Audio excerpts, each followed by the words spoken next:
Ladies and gentlemen, welcome back to the Rifter number 12.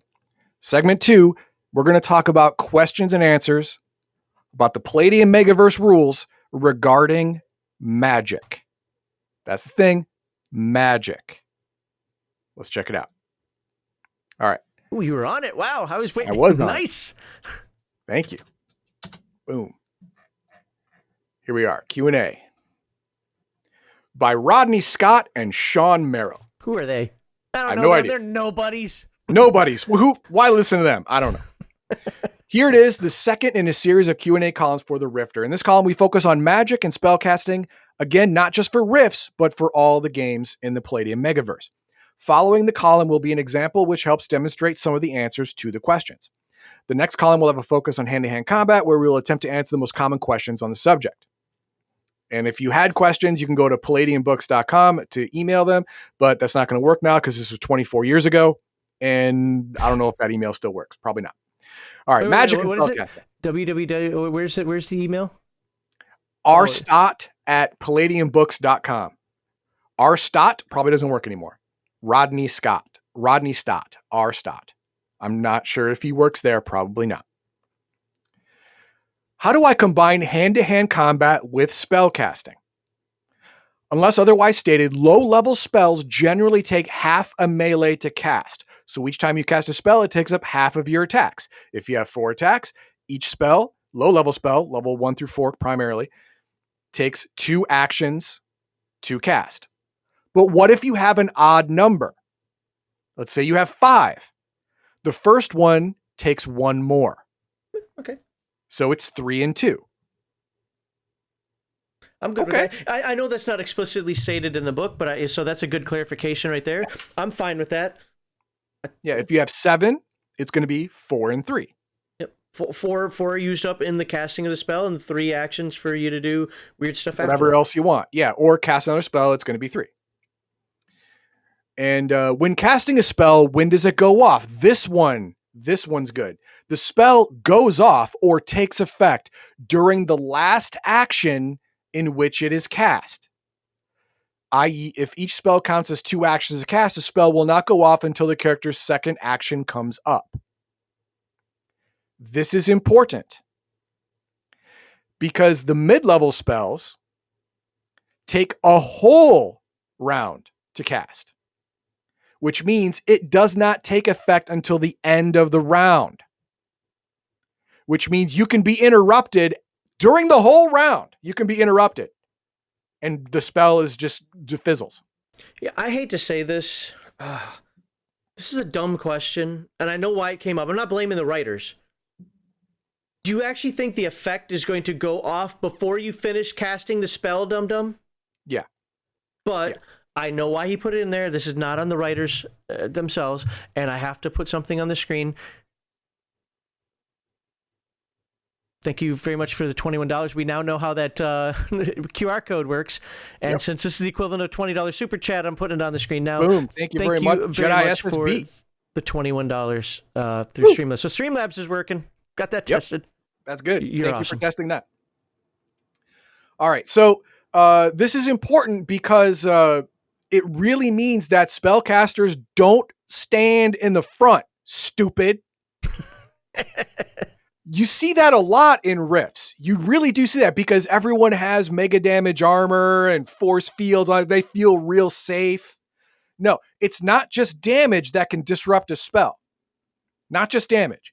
If you lose line of sight with the target, spell's disrupted. So if a gas grenade or an explosion in front of you that knocks you to the ground, doesn't do any damage, but knocks you to the ground, spell's disrupted. If you haven't completed all your actions yet, it goes off at the end of all your actions. Okay, so that's a little interesting. Because the way I do actions, now to be fair, I don't run Rifts, I don't run Palladium Fantasy, and I don't even deal with Psionics and DMT. So the closest I'd come to this is maybe like watching it in Heroes Unlimited, right? Mm-hmm. But so I want to be very clear to folks: I don't deal with this a lot, if at all. But the way I do actions is I just say that because I just keep going until you're out of actions. I don't care if this thing takes 7 actions and you've got 8. You're still going to do all 7 actions now. And when we come around again, you're going to do your 8th. You're just out for the rest of the round where everybody's doing their 3rd, 4th, 5th, whatever. So I wouldn't run into that the same way. I'm wondering if this is trying to say, hey, if it costs you 3 actions, so we'll do the 4. We'll do you 4. So it costs you 2 actions that you got to be bypassed while you're still casting. Yes. And then, I don't like that. That's exactly what it's saying. It's telling you that you cannot take all your actions when it's your turn. That's not how this combat. That's not how combat is supposed to be. That's kind of what it's saying. All I'm saying is when you use. So if you do a power punch, I just say your power punch goes off now. It uses up 2 of your actions. It uses up 2, but when we come back, it happens now. Yeah. But in reality, what it's supposed to do is it uses up 2 actions, but you are spending that first action winding up, and someone can interrupt you. Yeah, I don't like that. I know, but that's the way it is. So if you're spending a whole round weaving and babbling and all that stuff, people have a whole round to stop you. That part does make sense. I'm not arguing that part of it. It's just like, because to be fair, we've even asked it on the show, like, how do you do actions? And what's Kevin and Sean's response? However you want to. However you want on your table, which is a bullshit response because it's in the rules stated in one way. Now, most people, it's not. Most people do it like your initiative is your turn. You can use as many actions as you want, save as many actions as you want for like dodging and whatever, and then move on to the next initiative. But in I believe it's in Palladium Fantasy, it's in 1st edition, it was stated clearly. Was it? Okay. It was stated pretty damn clearly that there is an initiative order and you can only use 1 action per your initiative, and it keeps going around until everyone's done with their actions. Right. No, that's how I do it. Is as you go around, it's like you do 1 maneuver. We'll call it 1 maneuver, whether it takes up 3 actions, 1 action, whatever. It's just when it comes back to you, I don't have this recovery time or this build-up time or anything like that. It's just do it. And if you use up in 2 attacks, somehow in 2 attacks or 2 phases, that's the term that they're using now apparently, in 2 phases, you've used up all 4 actions and you have none left. Well, that's fine, because it's going to be your third action, and I'm out. I can't dodge, I can't whatever, and then it's going to be your 4th action, and I'm out. So to me, it's just easier to keep control of that way. No, I get it. But this ruling right here implies that even normal combat action stuff like power punches and power kicks that take more than 1 attack don't actually land until the prerequisite number of actions have been taken. Yeah, I mean, and that's fair. To me, it makes much more sense with regard to spells that you're right. You're going to be humming, right? Right. And you're going to keep doing that for the duration of the spell. So I get that. I'm not arguing. I'm not complaining. I find it interesting that this Rifter, so not official, technically, unless it says it's official in here, but absolutely implies, so no, that's the way it's supposed to be done. This is like the most official reading we've seen of the multiple action and I'm really glad Walter said this, because I'd forgotten to bring it up. Instant casting of magic effects is the key benefit of not the key benefit, but it is a definite benefit of Techno-Wizardry. Sure. You can just pull a trigger and cast a fireball. Whereas if you're casting the spell, it's going to take 2, 3, 4, depending on how many actions you have, of your actions away. But if you have a fireball thrower bazooka, you just pull a trigger and fireball happens. 1 action. All right. How can I disrupt someone casting a spell? I talked about that already. Simplest way to disrupt the spell is to injure the spellcaster in some way. Depending on the nature of the spell, parrying in most cases will also cause a disruption. So if you make him parry or you make him dodge, it can disrupt the spell. I mean, that makes sense. I'm glad that's clarified like that. But nice. Other actions like tackling or knocking over the caster will disrupt the cast. Likewise, any act that causes loss of initiative or actions will disrupt the cast. Again, this is another great use of wrestling. Mm-hmm. If you take him to the ground, he loses initiative, loses an action, But I still have loses his fingers. spell. Can't I cast doing this? No, No. stupid. No, if you lost an action and you lost initiative, you are sufficiently mentally screwed. You lost your spell. And Rifts has an amazing thing called the explodey table. It's not really called that. That's what I call it. Whereas if you take a certain amount of mega damage, especially from an explosion, you can get knocked off your feet. That will stop you from casting a spell. That will interrupt your spell as well. Rituals are more durable, it says, but they're more forgiving. Because you have several people that can keep the spell going, even if you're the lead spellcaster. You can duck, dodge, and weave for a minute or two, or a second, or a round or two. 30 seconds, up to 30 seconds. Up to 30 seconds. There you go. Two melee rounds, and then get back to it, and the spell's still good because you got other people backing you up. What penalties apply to magic and psionics with cybernetics and bionics? I don't know why this thing is in here. It's pretty common in Rifts, but here it is. Minor cybernetic and bionic augmentations, such as 2 implants or a single limb, will reduce every aspect of a character's psionic and magic abilities by half. Range, duration, damage, P.P.E expenditure, P.P.E and ISP totals. Not expenditure, totals. It will also prevent the character from drawing upon other sources of P.P.E, such as ley lines or sacrifice, or P.P.E batteries. So you can no longer draw on other things and other people to get P.P.E. Your P.P.E reservoir is halved. All of your range, damage, duration is all halved. It sucks. That's why the Coalition chops off the wrists of spellcasters and puts on crappy bionic replacements. If you have 2 implants, or 2 limb replacements, you completely lose your ability to cast at all. You're done. Well, we know Darth Vader isn't part of Palladium. We know Darth Vader isn't part of Palladium. What's interesting about that is, again, going on the extreme side. Yeah, the limb part, okay, I get that. But imagine, what are 2 really small implants? I know one is like the finger garrote. No. There's one that's a compass and one that's a radio. Compass and radio I'm implant. thinking just in your hand. Okay, well, either way, two inconspicuous implants. They don't do a whole lot. They don't cost a whole lot. Magic. But if you get 2 of them, you're boned. Yeah, so, cybernetics and magic don't mix. I've heard of game masters that won't do that. Basically, they say it has to be a full limb or a full limb's worth of stuff, and it's like, no, the magic users aren't supposed to be cybering up, not even a little bit. No.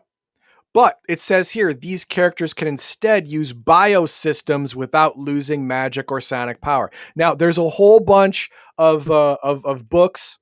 Splugorth have the whole biomancy type thing. That they have the whole system of biomancy, which is organic technology put into your body that doesn't actually count as cybernetics. It's bionetics. That's what it is. So it doesn't take away anything. And there's a bunch of other books or other places that have augmented organic implants that also don't do that. So there's options. You have options, but these are very costly and hard to get. Cybernetics are everywhere. So that's why I put it here. Okay. Are there any spellcasting penalties when wearing armor? Short answer, yes. Long answer, here we go.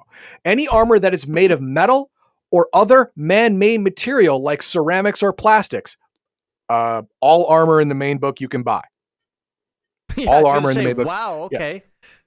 That covers more than 50% of the body. So this is why all of the pictures of leyline walkers have them wearing a mask and not a full helmet. Now you know why. Because if they have fully environmental armor on, their magic is boned. Well, how boned is it? It'll hamper their ability to channel their energy. In this case, they have to spend 20% more PPE to cast a spell, and once they do cast it, have to roll on this table. Reduce spell damage, duration, range and duration, or the last 20%, lucked out, nothing. So wearing full armor or armor that covers more than 50% of the body gives you massive minuses to your magic. That's why the spell armor of Ithan is so damn popular. It gives you full non-environmental body armor that's basically invisible, but it does not hamper you at all because it's magic armor. It's not made of man-made materials. What power armor or vehicles what about power armor vehicles or / giant robots? Again, this is pretty clear in Rifts, but we're going to re-see it here.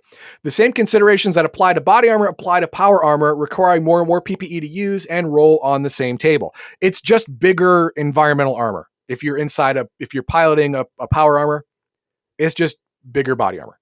Same rules. But magic cannot penetrate the skin of giant robots or vehicles. These are too big, and it's too separated from your target inside. So you can't just circuit it through the armor into the person, or through the vehicle into the person. There's too much in between. Any spell cast inside will only affect the occupants and the internal systems of the vehicle robot. Likewise, any spell directed at these vehicles robots can only affect the outside or the actual vehicle robot, not directly affect the people inside. Now, if you want to affect the people inside, you can get a spell that heats up the vehicle or heats up the robot that will indirectly affect the people inside with no penalty. That's fine. That's great. But casting like through, you said, that's a secondary effect or indirect effect. Yeah, indirect effect, right. But casting through these things is impossible. And casting through power armor or environmental armor gives you that minus 20%, gives you that chart you have to go through every single time. Okay, are there any special rules for absorbing the PPE from the dying? Yes, there are. In most cases, a sorcerer cannot draw on this PPE unless he is prepared for the release. That means if your buddy suddenly dies from his head being blown off and you didn't know it was going to happen, you cannot absorb his PPE. Always have your straw handy. Yeah, you can't always have your hand on your PPE straw. Oh. No, you got to be ready for that. So what is this? So what is the implication of this? Is that it has to be like a sacrifice? It can't just be. Well, no, you have to be ready for it. It doesn't have to be for example, your friend has been poisoned. You have no cure. There's nowhere to go. He is dying. You cannot stop it. When he dies, you can take double his PPE. Why? Thank you, Chuck. I can't heal you, but I can't heal you, but you'll be useful to everyone else who's still alive. You can do that. But suddenly dying from a very, very abrupt violence that you weren't ready for, no, his PPE gets dispersed and there's nothing to do about it. You have to prepare yourself to absorb PPE or else it doesn't happen.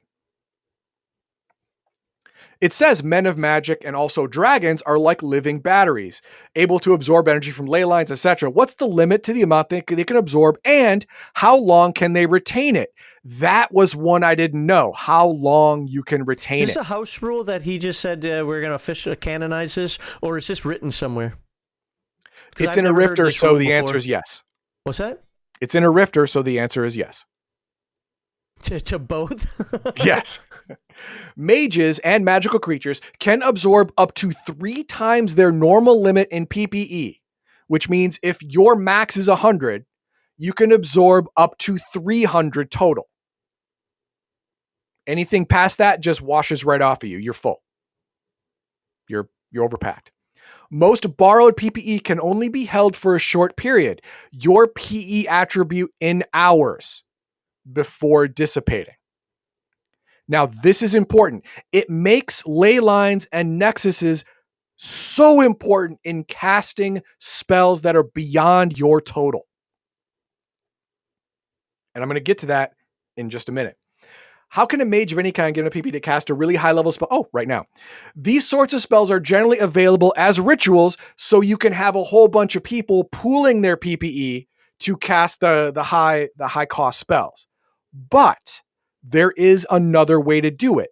Because you can hold extra PPE in your body for hours equal to your PE attribute, maximum of 3 times your max total, you can sit on a ley line, and a ley line will give between 10 and 20, or I think it's 10, PPE free every single round. Sit on it and just absorb, absorb, absorb. 10 more, 10 more, 10 more. You're on a nexus point, 20 more, 20 more, 20 more. Nexus during a solstice, 30 more, 40 more, 50 more. All day long. Well, for hours. Or until you reach 3 times your max total. So, hey, if you've got a 24 PE, you got all day. Yeah, you got all day. You have literally all day to absorb. And you can get up to 3 times your max total in PPE held in your body to cast this high cost spell. The wizard in Palladium Fantasy automatically starts with Cloud of Slumber, a spell, Cloud of Slumber. The only problem is that Cloud of Slumber is only an air warlock spell. What level should the wizard equivalent be? For a wizard, a Cloud of Slumber spell is first level and costs 4 PPE, but the spell's duration is only half of its warlock counterpart. This is just more of an errata than a Q&A, but I guess he got enough questions to throw that in there. How long does it take to cast a spell from a scroll? Now, I have never had anyone in my Rifts campaign cast a spell from a scroll. It's never happened. I don't remember anybody doing it in our Palladium Fantasy game either. Yeah, there you go. So let's find out how together. Reading a scroll requires at least 2 melee rounds. The higher level spells may require up to 4. It requires at least 55% literacy in the language the scroll is inscribed to use in. Most scrolls will be written in one language, but some scrolls were written in several languages just because the writer was a douchebag. Then you would need multiple literacy rolls to actually do it. You need multiple literacy skills at 55% or more to cast this unbelievably complex scroll. And if you're a game master, don't do that, dude. Don't do that. That's just dumb. And it will take 50 to 100% longer to read because you have to switch languages in the middle. Just don't do that. So, scroll, minimum 2 melee rounds. So that's going to be what? 30 seconds. That's going to be 30 seconds to cast a low-level scroll and 60 seconds to cast a higher-level scroll. That's a lot of actions. It is a lot of actions, but, that's the price you pay for carrying around a spell in your backpack instead of in your head. I have a funny feeling I'm not going to like this next one, only because I read the first word of the answer. Do all spells require words? No. There are a lot of spells out there that in the description say this spell is silent or this spell is not affected by the spell silence or stuff like that. There are also a lot of spells out there that do not require hand gestures and some that do. That's the way it is. Some spells do, some spells don't. Most spells can exist in several different forms and are generally based upon belief to perform. Wait. Hang on. Don't make any judgments. Let's continue. The common spells, such as those in various main books, tend to be derived from common sources and require words and gestures to cast. However, other rarer versions or versions the PCs create themselves, there's rules for that, need not have spoken words or even gestures at all, though they may generally require some sort of expression to cast. No, not generally. Absolutely. It will require something, because if it requires no speaking, no finger movements, and no movements at all, that's called psionics. So you're going to require something. I will allow you, if you want to write your own spell, to take away one of those 3. One of them. That's it. Because I'm not going to let you like crap all over psionicis. That's their one thing. Well, I'm all about crapping all over the psionics, but at the same time, I Crapping like over their traditional role. spell casting where it's like, no, you can't just wiggle a finger and all of a sudden fireballs come out. You have to evoke that thing. You have to want it to come out. So I don't disagree with the ruling here, but I would be very It's not how careful you with would do it. I understand. Other spells even require things like props. You know, like there's common D&D spells that require a crystal, you know, like snatch your soul or whatever it's called. You know, it requires an actual receptacle for the soul to put in, stuff like that. And some Palladium spells require the same thing. How do you make new spells? Nightbane Book 3, Through the Glass Darkly, has rules for creating and modifying magic. Why is it in that book? I don't know. It's the only reason I bought Supernatural. that book. Yeah, it's the only reason I bought that book. I don't like Nightbane supplemental books at all. They really? suck. Okay. Yeah, the Nightbane book, main book, love it. Supplemental books, garbage. Nightbane is an SDC world. How does this make spells for Rifts? Oh, come on, man. All you got to do is you turn SDC to MDC and you win. You know, that's basically it. Okay, I know that's a general rule of thumb, but it's not always exact. No, it's not always right, but the game master has adjudication to the nuances. Okay. Do Techno-Wizard devices require the appropriate spell to use, or can a mage simply pump in the P.P.E? You just pump in the P.P.E. It requires the proper spells to create. But once it's created and the magical matrix is set, anyone with P.P.E or ISP can pump it in the device and pull the trigger and have it happen. Was that like a bad writing, like the original version of Rift? I don't know. I don't know why this question was there. To me, is stupid. Yeah. You'd have to not have read the book. I don't even play Rift, so that question is stupid. Yeah, you can use Techno-Wizard items. Who can use it? Well, people with P.P.E or ISP. Now, at the end here, with children, the ability to power and use these items may disappear with age, or with enough practice may be retained. This is that children are not, their minds are much more mutable, malleable, able to mold themselves into different ways of thinking. And so they can actually use their relatively high level of P.P.E to power Techno-Wizard items. But unless they constantly practice it or later become a practitioner of magic, they're going to lose that when they age. Now, this one, I imagine, is a rule change because of Chaos Earth. Because in Chaos Earth, it really pushed home the idea that children have a high level P.P.E, and most emergent mages were children. But that's just supposition on my part. I can't really be sure. I need clarification on healing spells. Do they heal things like broken bones, torn tendons, etc.? Yes. Healing magic heals such injuries, but it cannot restore permanent damage like arthritis, stiffness, or brain damage. Powerful magic might be able to heal such permanent injuries, but in most cases, such relief would be temporary. Aha. That's new. Well, the way Palladium Fantasy, the way we ran it in our game was if you rolled, you know how you could take the negative effects like -1 dexterity or whatever because of permanent injuries because of hit point damage, healing would heal your hit points and heal basically everything except for that. Right. Those things lingered with you forever, or you had to get some ritual or you know higher level, higher level magic. Yeah, but this one says, but in most cases, such relief would be temporary. So it's not even a guarantee at that point. They're not even guaranteeing it. Oops. What happened? You jumped. Oh, there it is. All right.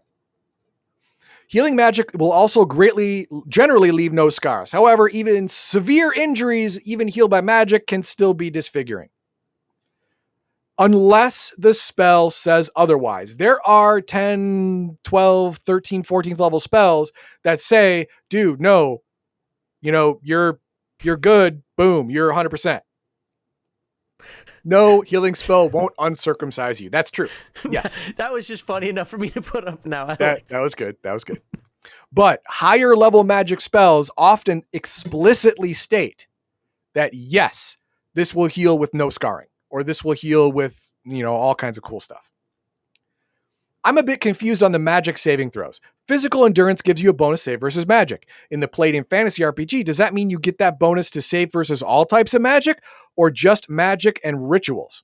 The general bonus versus magic applies to all saving throws where a saving throw versus magic is required, which includes spell magic, ritual magic, circles, wards, etc. Yep. However, some bonuses will only apply to specific saving throws, and they will be marked as only applying to that saving throw. Example, +1 versus wards. But generally, if you have a bonus versus spells, it's any magic, or a bonus versus magic. It's all magic. That question bothered me at first, but then after, I was like, no, this is just somebody asking for some clarification. Yeah, it's fine. Are strength enhancing spells cumulative, such as Strength of the Whale and Superhuman Strength? If a spell gives a bonus to strength, it is cumulative with other spells that give bonuses. What? Hang on. If it is a fixed level, it is not cumulative. If it gives a multiplier, that multiplier is based off of your normal strength and does not include other bonuses to strength gained through magic. Since Strength of the Whale doubles the character's normal strength and makes it supernatural, it is not cumulative with other strength style spells. Okay. Now, the reason they say this is because there's a spell that will add 10 to your strength. There's another spell that will make your strength supernatural. Do they both work? Yes, because they both have different effects, and they're both not affecting the stat directly. Yeah, we didn't do it that way. We did it whichever one gives you the bigger, basically the bigger bonus or the bigger oomph. Right. Which is understandable. But in according to this Q&A, yeah, this makes sense. It's not really stacking at this point. So no. Yeah, one adds to your strength attribute, the other adds to your strength flavor, or designation. You went from normal to superhuman to supernatural to whatever. That's different than just pumping your strength stat. Right, and that's what I push back against. I push back against stacking. Yeah, stat stacking. Yeah. I understand that. My group is currently running a Palladium Fantasy game, and some of my players want to use a few of the spells from the Federation of Magic. How should I adjust the damage P.P.E. SDC to fit from Rifts to Palladium Fantasy? Generally, keep the P.P.E. cost the same in Palladium Fantasy and other SDC settings. Most of the effects, range, and duration also remain the same. The main difference comes with MDC to SDC. With damage, the simplest method is just change the M to an S, and you're done. Those spells that provide magical protection like armor will need to be given an armor rating, generally between 14 and 18. Yeah, and I get that, like that simple. I guess where I have a little bit of heartburn with this, if you use any of the conversion books aren't so simple. No. And so that tells me that it shouldn't just be that simple. And at some point, you're either gimping a spell or OPing a spell, and you need to be careful of that. Yeah. But what you have to be careful of in this instance is the armor rating. You have to make sure you fit the armor rating to the spell. For example, an Armor of Ithin. In the description, it states that it is an invisible full set of armor with seams only large enough to let air through so you don't suffocate. So it's not environmental, but it's all but seamless. So having an AR close to 18, that's probably appropriate. But another spell that is described differently, say a shield or a vest or a chest armor or whatever, or a helmet, it's going to have a lower AR because it covers less of your body. So the game master, the game master has to be cognizant of that when he's taking stuff from an MDC environment to an SDC environment to make sure your armor rating is correct. I've been trying to find out info about the Utgard Loki spell that is listed in the Undead Hunter description in Yinsoth Jungles. The spell is in first edition Palladium Fantasy and was not reprinted in second edition. The spell lasts and it gives the spell. There you go. It's just a spell that wasn't reprinted and someone wanted the new as a 2024-2025 Yin Sloth and Yin Sloth expeditions? I don't know. Can you walk through a ley line, or is it like trying to walk through a wall? Yes, you can walk through a ley line. It is not physical. You may not even know you're doing it if it's during the daytime and it's a small ley line, because the energy is most visible at night. And you're not a wizard. And if you're not a wizard, you won't even know. I don't know. I just walk in and like, poof, ow, my nose. What the hell? Exactly. Yeah, it's not physical at all. In the Palladium Fantasy RPG, under the 3rd level Druidic magic powers, it says Druid gets Healing Touch, the same as the Wizard spell. Since there is no Healing Touch spell, what is it referring to? The Heal Wound spell. That's what it's referring to. Okay. That's an errata. Okay. Yeah, it's an errata. How long does it normally take to learn a spell? If being taught, that means you have a teacher, generally 2 days per level. If developing the spell without a teacher, it's 30 days. Though this generally does not include the spells gained as a character increases in level. Spells that you get because of level advancement are considered you are toying with the spell for your entire former level. And so that's when you finally finished it. And then you just get it. So explain it that way. These spells acquired are learned through insight, blah, blah, blah. Developing new and variant magic, on the other hand, takes weeks of research per spell level. If you want to create a spell, not just learn it, then you got to go to the through the Glass Darkly book for that again. How do I use the spell learning rules from the Rift's Magic and Psionic screen? This is an optional set of rules for practitioner of magic who must learn spells to follow. OCCs like the Mystic do not use this table because they just wake up and have aha moments. Whenever a character learns a spell, generally by himself or from patchy notes, he will not be sure he has learned it properly. This is where the difficulty rule may be used. This is like, you think you got it down. You didn't have a teacher, so you don't know for sure. You think you got it down, and you won't know until you try it. And if you try it, horrible things can happen if you failed. That's a long example. Yeah, it's all an example of spell casting and casting a spell you didn't learn properly. And that's it. Okay. Character creation 201. Yeah, character creation 201. Yeah. So that is the second Q&A for the Palladium Megaverse. Now, is this going to be exactly for each part of the Palladium Megaverse? No, but it's going to be a really good starting point or compromise point for any of them. And would you say this book came out in 2000-ish? Yes. So that's 25 years ago now. So there may be some things that have superseded these or clarified these even better at this point. Fair enough. All right, what do we have for comments? Let me get back to the comment section there. Did I already read this one? Yep, I read that one. So make that go away. I already did the thank you for the $21. Appreciate that. You're awesome. My favorite thing to disrupt a spell is biomanipulation, mute. Biomanipulation is psionic.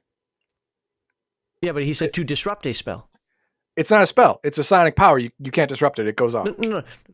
He's saying that he uses biomanipulation mute. Yeah. Oh, perfect. Yes. You instantly cause hit point damage no matter what. If it works, they're going to take at least 1 hit point damage. Boom. All spells are gone. But he just makes it so you can't talk. Well, yeah, but if you do the pain part, it's just as good. Okay. And they're dying. Fenner says, I prefer the P.P.E channeling from Rifter 21. 5 P.P.E per level of experience per melee action. Okay. Well, when we get to 21, we're only on 12 now. We superimpose those numbers. Yeah, we're on 12. It's going to take at least 6 months if I do 2 a month to get to there. Hey, but you know, we will get there at some point. We'll get there eventually. I hope. I may die of arterial deterioration by the end, but there you go. So it's not the spell that makes it empty. It's the high magic environment of Rift Earth. No, I get that. And this was because what I was saying before. My issue is this, and it's not even really a big issue. It's more of a curiosity. The conversion books aren't always 1-for-1. Or 100 for 1 or whatever. So that's why I'm wondering if there's like some manipulation that can happen there. Well, if I make this the SDC way, I don't have to think about these other things. Or if I make it the MDC way, I don't have to think about these other things that could make a spell either be GIMP or overpowered. As a general sense, Absolutely. I get it. I get it. Does that make sense? Hope it makes sense. Yep. Killraven disagrees with you. He thought Through the Glass Darkly is a great source book. Okay. There you I go. don't know what to tell you. I'm glad you like it. And the last one. Some magic spells are just more potent versions of lower rank spells. For example, Invincible Armor and Invulnerability are both Armor of Ithyn with extra added in. It both seems like Armor of Ithyn with extra steps. You know, that's fine. But Armor of Ithyn describes an invisible armor surrounding you, whereas Invulnerability is actually making your body invulnerable. So it's different in execution, if not in flavor. But I understand your meaning. Yes. And Violence Solves Everything. I'm not even going to read his comment because he crapped on wizards with psionic nonsense. All right, fine. He says, who cares if spells need words, gestures, or what have you? They cannot crap on psionics because psionic powers take a single action and use the spell and the spell takes half multiple round. Or 1/2 2 multiple rounds to use. Yeah. Now the difference Screw you and your psionic supremacy. in Palladium does psionics better than almost any other RPG. Magic is more powerful, but it takes longer to actually cast, and it's obvious you're doing it. Psionics is significantly weaker in effect than magic, but it's sneaky. No one. Oh, not Pahaba sneaky. It's sneaky. They're not going to immediately know that you're doing it. If a fireball's coming, you're gonna know. The spellcaster has to telegraph that. But the psionicist doesn't have to telegraph anything. His attacks are not going to be anywhere near as devastating as a fireball, but he's going to be able to rapid fire them, and you're not going to know where it's coming from. So I like that. I like that a lot. All right. So here's a question for you. Do you prefer this longer format where he went through every single question in the Q&A, or do you like the way he did it previously where he just picked a few? There were so many comments saying, oh my God, why didn't you cover all the questions? There were more questions there. Hey, next time cover all the questions. Because I wanted you to buy the book. Well, he wants you to buy the book, number one. But hey, you know, there are other things in this book to buy. But then there's this whole thing now that this segment went really long. For a Heathen Dog segment, it went really long. So, what do you prefer? Do you prefer the longer video with all the Q&A? Or do you prefer a shorter video where he picks and chooses? Yeah, some of them. So let us know in the comments. Other than that, if you got any disagreements with them, or if there's something that's in a book that you think is updated, go ahead and post that in the comments as well.